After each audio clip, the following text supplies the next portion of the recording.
জাকির নায়েক। আমার নাম গোলাপচাঁদ বিশ্বকর্মা।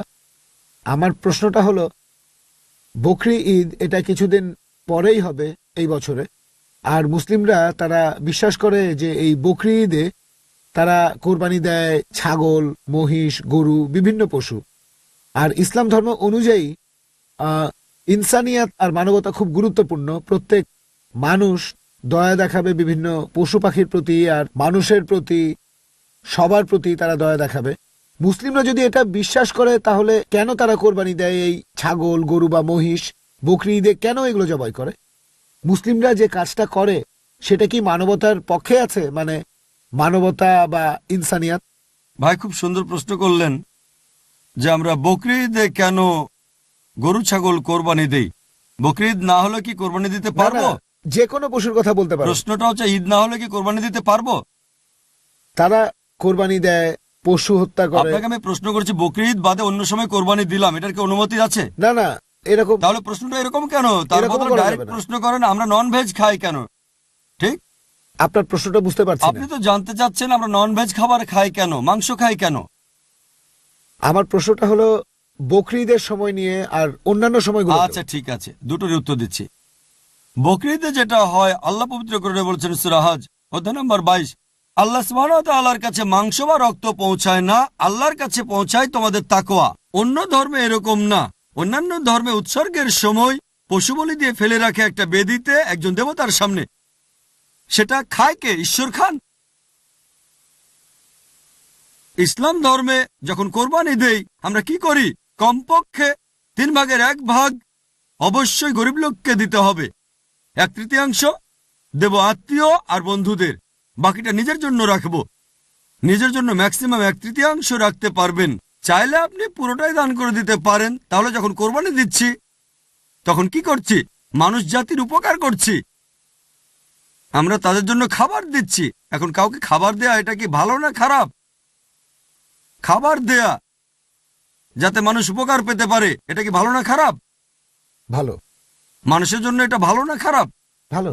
তাহলে ইসলাম হচ্ছে মানবতার ধর্ম। আপনি প্রশ্ন করতে পারেন যে প্রাণীদের কেন হত্যা করা হচ্ছে? মানুষের জন্য ভালো, কিন্তু প্রাণীদের জন্য কি হচ্ছে? আর সত্যি বলতে একজন মুসলিম শুধুমাত্র ভেজ খাবার খেয়েও ভালোভাবে ধর্ম পালন করতে পারে। ননভেজ খাওয়া ইসলামের জন্য বাধ্যতামূলক না। তবে আল্লাহ যেহেতু আমাদেরকে অনুমতি দিয়েছেন ননভেজ খেতে, তাহলে আমরা সেটা খাবো না কেন? আল্লাহ পবিত্র কোরআনে বলেছেন সূরা মাইদা অধ্যায় নম্বর 5 আয়াত নম্বর 1, সেই চতুষ্পদ প্রাণীর মাংস খাও যেগুলো তোমাদের জন্য হালাল করা হয়েছে। আল্লাহ বলেছেন সূরা নাহল অধ্যায় 16 আয়াত নম্বর 5, তিনি চতুষ্পদ প্রাণী সৃষ্টি করেছেন যাতে করে তোমরা উপকার পেতে পারো এবং তাদের মাংস খেতে পারো। এই কথাটা আবারও আছে সূরা মুমিনুন অধ্যায় নম্বর 23 আয়াত নম্বর 21, যে গবাদি পশুর মধ্যে রয়েছে নিদর্শন, তাদের উদরের দুধ পান করো এবং তাদের মাংস তোমরা খাও। তাহলে যেহেতু আল্লাহ আমাদের অনুমতি দিয়েছেন, তাহলে ননভেজ খাবো না কেন? এবার লজিক্যাল কারণে আসি। এখনকার বিজ্ঞান বলছে যে নন ভেজ খাবারে, মাংস জাতীয় খাবারে প্রচুর ভিটামিন থাকে, আর এটাই একমাত্র খাবার যেখানে পরিপূর্ণ আমিষ আছে। আমাদের মানুষের শরীরে 23 রকমের অ্যামিনো অ্যাসিড আছে যেগুলোর প্রয়োজন হয়। এগুলোর মধ্যে 8টা অ্যামিনো অ্যাসিড শরীর তৈরি করতে পারে না, এগুলো পাই আমরা খাবার থেকে। এমন কোনো ভেজ খাবার নেই যেখানে এই 8টার সবগুলোই পাবেন। শুধুমাত্র মাংস জাতীয় বা নন ভেজ খাবারেই এই 8টা অ্যামিনো অ্যাসিডই পাবেন। এছাড়াও যদি আপনারা দাঁত পরীক্ষা করেন, তৃণভোজী প্রাণীদের, গরু, ছাগল, ভেড়া, তাদের দাঁতগুলো সমান। তারা শুধু ভেজ খাবার খায়, মাংস খেতে পারে না। এরপর যদি দাঁত পরীক্ষা করে দেখেন মাংসাশী প্রাণীদের, বাঘ, সিংহ, চিতাবাঘ, তাদের মুখের দাঁতগুলো সূচালো যাতে মাংস খেতে পারে, এজন্য তাদের দাঁতগুলো থাকে সূচালো। তারা শুধু মাংসই খায়, ভেজ খাবার তারা খেতে পারে না। যদি আয়নার সামনে দাঁড়িয়ে আপনার দাঁতগুলো দেখেন, আমাদের সূচালো দাঁত আছে, আবার সমান দাঁতও আছে। আমরা সব ধরনের খাবারই খেতে পারি। যদি আল্লাহ চাইতেন শুধু ভেজ খাবারই খাবো, তাহলে আমাদেরকে সূচালো দাঁত দিলেন কেন? ননভেজ খাওয়ার জন্য। এছাড়াও তৃণভোজী প্রাণীদের যে পরিপাকতন্ত্র, গরু, ছাগল বা ভেড়ার শুধু ভেজ খাবার হজম করতে পারে, ননভেজ হজম করতে পারে না। আর মাংসাশী প্রাণীদের পরিপাকতন্ত্র, বাঘ, চিতাবাঘ, সিংহ শুধু মাংস হজম করতে পারে, ভেজ হজম করতে পারে না। আবার মানুষের যে পরিপাকতন্ত্র, সেখানে আছে ক্ষুদ্রান্ত এবং বৃহদান্ত্র। ভেজ খাবার হজম করতে পারে, নন ভেজ হজম করতে পারে। যদি আল্লাহ চাইতেন যে আমরা শুধু ভেজ খাবারই খাবো, তাহলে দুটোই হজমের পরিপাকতন্ত্র দিলেন কেন? এছাড়াও অনেক ভুল ধারণা আছে যে হিন্দুদের নন ভেজ খাবার খাওয়া উচিত না। এটা ভুল ধারণা। যদি হিন্দু ধর্মগ্রন্থ পড়েন, এটা আছে মনুস্মৃতিতে অধ্যায় নম্বর 5 অনুচ্ছেদ 30। ঈশ্বর প্রাণী বানিয়েছেন, তাদেরকে কেউ খাবে আর কাউকে খাবে অন্যরা। যদি তুমি খাওয়ার জন্য সৃষ্টি করা প্রাণী খাও তাহলে কোনো পাপ হবে না। মনুস্মৃতিতে আছে অধ্যায় 5 অনুচ্ছেদ 31 যে ঈশ্বর কিছু প্রাণীকে সৃষ্টি করেছেন উৎসর্গের জন্য। সেই ধরনের প্রাণীকে হত্যা করো, কোনো পাপ হবে না। মনুস্মৃতিতে আছে অধ্যায় নম্বর 5 অনুচ্ছেদ 40 যে উৎসর্গের জন্য প্রাণী হত্যা কোনো পাপ নয়। হিন্দু ধর্মগ্রন্থে এরকম আরো অনুচ্ছেদ আছে, বেদেও আছে যে মুনি আর ঋষিগণ নন ভেজ খাবার খেত, তারা গরুর মাংস খেত। মহাভারত পড়লে দেখবেন অনুশাসন পর্ব অধ্যায় নম্বর 88। পাণ্ডবদের গল্পটা তো জানেন। পঞ্চপাণ্ডব 5 ভাই, সবচেয়ে বড় ভাই যুধিষ্ঠির, তিনি ভীষ্মকে জিজ্ঞেস করলেন যজ্ঞের সময় কি উৎসর্গ করব, পূজার সময়, যাতে আমাদের পূর্বপুরুষেরা সন্তুষ্ট হবেন। ভীষ্ম উত্তরে বললেন, যদি তুমি লতাপাতা আর শাকসবজি উৎসর্গ করো তাহলে আমাদের পূর্বপুরুষেরা সন্তুষ্ট থাকবেন 1 মাস। মাছ উৎসর্গ করলে 2 মাস। যদি তুমি মাংস দাও তাহলে 3 মাস। যদি খরগোশ উৎসর্গ করো তাহলে 4 মাস। যদি ছাগল দাও তাহলে 5 মাস। শূকরের মাংস দিলে তখন 6 মাস। যদি পাখির মাংস দাও তাহলে 7 মাস। হরিণের মাংস দিলে 8 মাস। এভাবে তিনি বলে গেলেন। মহিষের মাংস দিলে 11 মাস। যদি গরুর মাংস দাও তাহলে পূর্বপুরুষেরা সন্তুষ্ট থাকবেন পুরো 1 বছর। আর যদি চাও যে পূর্বপুরুষেরা সন্তুষ্ট থাকবেন একেবারে সারা জীবন, তাহলে ছাগলের লালচে মাংস দাও বা গন্ডারের মাংস দাও। এ কথা কে বলেছেন? ভীষ্ম যুধিষ্ঠিরকে। পুরো তালিকা দেওয়া আছে, শাকসবজি, মাছ, খরগোশ, ছাগল, সবকিছু আছে, মহিষ, গরু। তাহলে হিন্দু ধর্মগ্রন্থ বলছে নন ভেজ খাওয়ার অনুমতি আছে।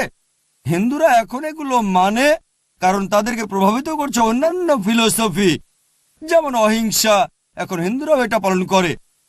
আর যারা এই অহিংসা নীতি মেনে চলে যে নন ভায়োলেন্স, জীবিত প্রাণীকে হত্যা করা যাবে না, যদি একজন মানুষ কোন রকম প্রাণী হত্যা না করে টিকে থাকতে পারে, আমি সেটার পক্ষে আছি।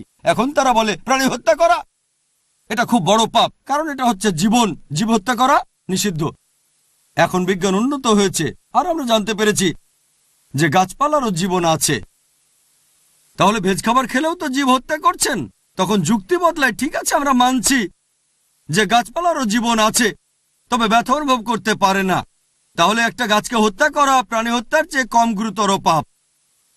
আচ্ছা, তর্কের খাতিরে মানলাম, কিন্তু এখন বিজ্ঞান বলছে আমরা মানুষরা যে শব্দ শুনতে পাই তার কম্পনাঙ্ক 20 সাইকেল পার সেকেন্ড থেকে 20,000 সাইকেল পার সেকেন্ড।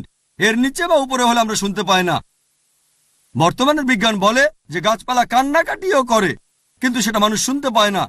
আমেরিকার এক কৃষক একটা যন্ত্র বানিয়েছেন যেটা দিয়ে গাছের কান্না মানুষ শুনতে পাবে আর জানতে পারবে কখন গাছের পানি লাগবে। তখন হয়তো বলবেন, আচ্ছা ঠিক আছে, মানলাম যে গাছপালা যন্ত্রণা অনুভব করতে পারে, তবে এদের 2 বা 3টা ইন্দ্রিয় কম আছে, তাই গাছপালা হত্যা করা কম গুরুতর পাপ পশু পাখি হত্যার চেয়ে তাদের ইন্দ্রিয় 5টা। আচ্ছা, তর্কের খাতিরে এটাও মানলাম যে গাছপালা 2টো ইন্দ্রিয় কম থাকে পশু পাখির চেয়ে। আপনাদের একটা প্রশ্ন করি, যে ধরেন আপনার ভাই, আল্লাহ না করুন, ধরেন সে জন্মালো বোবা আর কালা হয়ে, আর বড় হওয়ার পরে তাকে কেউ মেরে ফেললো, তখন কি জজের কাছে গিয়ে বলবেন, মাই লর্ড, এই খুনিকে কম শাস্তি দেন কারণ আমার ভাই ছিল বোবা আর কালা? এভাবে বলবেন? আপনি জজকে বলবেন তাকে বড় শাস্তি দেন, আমার ভাই ছিল মাসুম, সে শুনতো না, বলতে পারতো না। তাই ইসলাম ধর্মে এমন না যে 2টো ইন্দ্রিয় কম বা 2টো বেশি। আল্লাহ পবিত্র কোরআনে বলেছেন সূরা বাকারা অধ্যায় 2 আয়াত 168, তোমরা বৈধ আর পবিত্র খাদ্যবস্তু থেকে আহার করো, যেটা ভালো পবিত্র সেটা খেতে পারেন। আর এছাড়াও যদি অমুসলিমরা তারা নন ভেজ খাবার খেতে না চায়, আমার কোনো সমস্যা নেই, আপত্তিও নেই। শুধুমাত্র যখন বলছেন এটা পাপ, মানবতার বিরুদ্ধে, তখন আমি উত্তর দিচ্ছি। এমনিতে অমুসলিমরা ভেজ খাবার খেলে সেটা আমার জন্য ভালো। যদি সব অমুসলিম নন ভেজ খাওয়া শুরু করে দেয় তাহলে গরু ছাগলের মাংসের দাম বেড়ে যাবে। তাই ব্যক্তিগতভাবে আমার আপত্তি নেই।